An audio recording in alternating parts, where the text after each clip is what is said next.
The battlefield had finally gone quiet. Smoke drifted through the broken hangar as I knelt beside her, tools spread across the cold metal floor. Her armor was cracked, alien alloy split open where the blast had hit. Any other species would have ordered a machine to fix it. She didn't. She watched me instead. I was human, smaller, slower, and according to most of the galaxy, fragile. My hands trembled slightly as I rewired the damaged chest plate. One wrong move and her life support system would fail. Still, I worked carefully, the way humans always do when lives depend on us. "You should rest," I said without looking up. "I am resting," she replied calmly. "I am watching." Her golden eyes followed every movement. Not with suspicion, but curiosity. The alien soldiers were known as unbeatable warriors. They conquered worlds with strength and fear. Yet here she was, trusting a human engineer in the middle of a ruined war zone. A spark flew as I sealed the final crack. I exhaled in relief. "It's holding," I said. "You'll survive." She stepped closer. Close enough that I could feel the warmth of her armor, hear the steady rhythm of her breathing. "Humans are strange," she said softly. "You are weak in body, but you kneel in fire to save others." I finally looked up at her. "We're not weak," I answered. "We just fight differently." For a long moment, she said nothing. Then she placed a hand over the repaired armor, over her heart. "This armor protected me from weapons," she said. "But you protected me from death." Around us, the war continued. Ships roared overhead. Alarms screamed in the distance. But in that moment, an alien soldier stood beside a human, not as a commander, not as an enemy, but as an equal. And that was the day the galaxy began to fear humanity for the right reasons. The alarms grew louder. Red warning lights flashed across the hangar as enemy drones breached the outer shields. I grabbed my tools, ready to run, but she didn't move. Instead, the alien soldier stepped in front of me. "Stay behind me, human," she said. "I can fight," I protested, reaching for the emergency blaster. She shook her head. "You already have." Her armor came alive as the systems I repaired activated perfectly. Energy flowed through the chest plate, stabilizing her power core. She looked down at it, then back at me. "You fixed more than metal," she said. "You restored balance." The first drone burst through the doorway. She moved like a storm. Where her people relied on raw strength, she now fought with precision. She adjusted her stance, used cover, timed her strikes, human tactics. Each move was deliberate, efficient. Deadly. I realized then, she had been learning from me while I worked. Between blasts, she spoke without turning. Humans adapt. Humans endure. That makes you dangerous. I rerouted power to the hangar shields, hands flying across the console. Sparks burned my skin, but I didn't stop. "Shield at 70%. I shouted. "That is enough," she replied, and charged. When the last drone fell, silence returned once more. She turned to me slowly. The battlefield reflected in her eyes, not victory, but understanding. "My people believe strength comes from domination," she said. But today, I saw another kind. She lowered her weapon and placed it on the ground. "I will report this truth," she continued. "That humanity does not conquer worlds, it saves them." Outside, enemy ships began to retreat. She extended her hand to me. "Stand with me, human," she said. "The galaxy is changing." I took her hand. And for the first time, an alien war doctrine was rewritten, not by force, but by a human who refused to run. Her hand was heavier than I expected. Not because of strength, but because of what it meant. Across the hangar, alien commanders stared in silence. An elite soldier of their empire standing beside a human engineer was unthinkable. Whispers spread fast through open comms. She defies protocol. She stands with a human. She is compromised. I tried to pull my hand back. She didn't let me.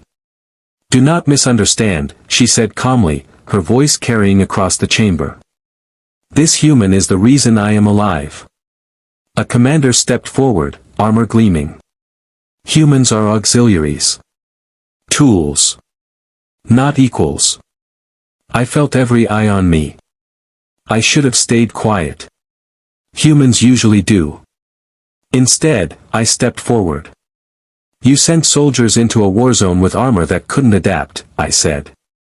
My voice shook, but it didn't break. You fight with power. We fight with problem solving. That's why you were losing. Murmurs erupted.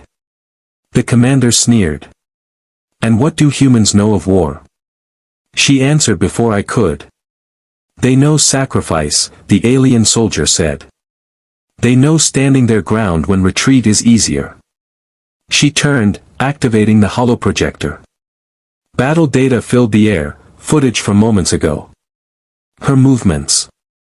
My shield reroutes. The enemy's retreat. Human intervention increased survival odds by 42%, she continued. Adaptation by 80. Silence. Then something unexpected happened. A signal blinked across the screen.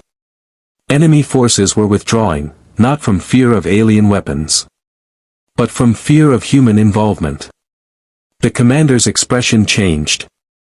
Assign the human, he said slowly, as tactical advisor. I didn't feel proud. I felt responsible. As we walked out together, I looked up at her. I didn't plan any of this. She inclined her head. Neither did the galaxy. Beyond the hangar doors, stars burned in the darkness. Somewhere out there, civilizations were realizing a dangerous truth. Humans didn't need to dominate the battlefield. They just needed to be part of it. And that scared everyone. The War Council chamber was built for giants. Alien admirals stood around a floating star map, their shadows stretching across entire systems. Fleets blinked red and blue, advancing, collapsing, burning out. At the edge of the projection, one symbol pulsed steadily. Earth. They will target your homeworld, one commander said flatly. It is logical. I felt my chest tighten. Humans were never meant to be a frontline species. No superweapons. No living armor. Just cities full of people who trusted the stars to leave them alone. They underestimate humans, she said. All eyes turned to the alien soldier standing beside me. Since that day in the hangar, she had become something dangerous, proof. The enemy adapts to strength, she continued. But humans adapt to loss. The room went silent. I stepped forward and activated the console. Human defense schematics filled the air, imperfect, messy, brilliant. We don't win by overpowering, I said. We win by surviving long enough to learn. I rerouted alien fleets into unfamiliar formations, human style. Decentralized. Flexible. No single point of failure. They'll think it's chaos, I added. It's not. The first clash near Earth was brutal. Enemy commanders expected panic. They got resistance. Civilian transports moved with military precision. Engineers became strategists. Farmers, coders, medics, everyone adapted. Satellites were repurposed. Old tech became traps. Retreats turned into ambushes.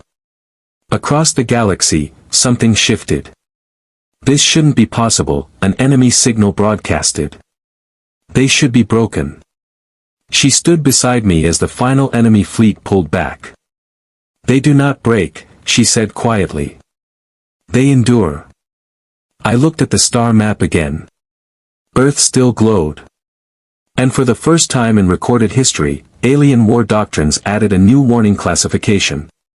Humanity, unpredictable. Cooperative. Unstoppable when threatened. The galaxy had finally learned the truth. Humans weren't the strongest species. They were the last one you wanted to push too far. The war didn't end with a victory parade. It ended quietly. Enemy fleets withdrew beyond known space, not defeated, but unwilling to return. The galaxy waited for humanity's next move, expecting conquest, retaliation, dominance. They misunderstood us. In the Great Assembly Hall, leaders from dozens of species gathered. I stood at the center, not in armor, not with a weapon, just a human in worn clothes, hands still marked by burns and grease. She stood beside me. Humans could have demanded territory, an elder said. Power. Control. I shook my head. We don't want empires, I replied. We want a future. Murmurs rippled through the chamber. She stepped forward then, removing her helmet. It was the first time any of her kind had done so in public. I was trained to dominate, she said. I was taught humans were fragile. Her eyes met mine. I was wrong. She turned back to the assembly. Humans repair what war destroys. They stand when others retreat. They fight hardest not for glory, but for each other. A symbol appeared above us, a new emblem. Not of a species. Not of a military. An alliance. Human engineers worked alongside alien tacticians. Human medics trained alien soldiers. Technology was shared, not hoarded. Strength was redefined. Later, on a quiet observation deck, I looked out at the stars. Do you think they'll remember this? I asked. They will, she said softly. Fear fades. Truth does not. I smiled. We're still just human. She nodded. Exactly. As ships departed for distant worlds, one final message echoed across known space. Humanity does not seek to rule the galaxy. But it will stand against anyone who tries to break it. And that was enough. Because the most powerful force in the universe was never domination. It was unity. And humanity had become its heart.